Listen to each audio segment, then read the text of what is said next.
Hey friends, here is a longer tutorial of a shorter version we did earlier in the week. As you can see in this transfer set, there are 8 sheets in the Clementine IOD.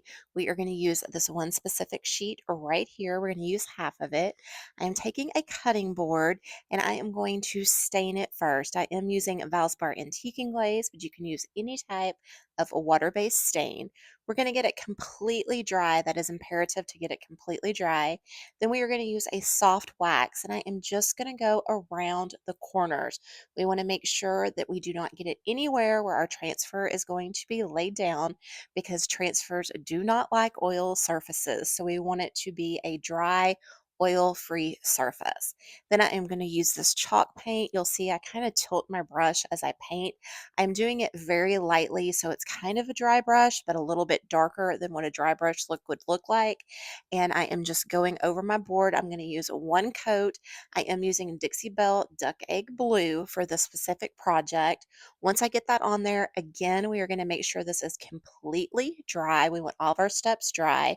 Next step is I am taking my paint scraper and I'm going to scrape off all of the paint where that soft wax was. I am also going to use my sander to make sure that we've got it all off and that we are good to go for our transfer.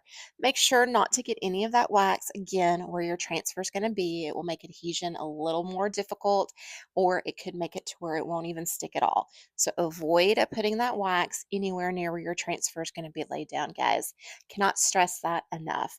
Now we're going to peel back the back. We're going to lay it down where we want it to. We're going to burnish it into our surface.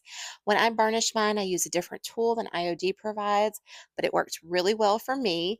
And so use whatever works best for you. I start at the top. I kind of pull on it up just a little bit to make sure that it is burnishing into my surface. I work around the sides and I always end up in the middle. I used to do top to bottom, but then sometimes my bottom design wouldn't come off completely. And so this just helps me ensure that my entire design is going to be on here. With these IOD transfers, you can also see when your image is burnished into your surface. So you'll see that right here, guys. Once I am done, you'll see the transparent sheet and you'll see that everything is burnished in, so we can remove that sheet.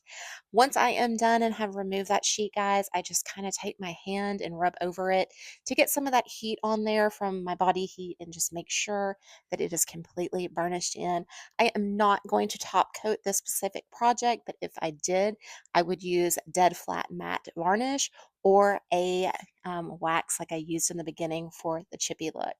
Thanks for watching, guys. Make sure to follow our page, like, comment any questions you may have, and we will see you again soon with another DIY.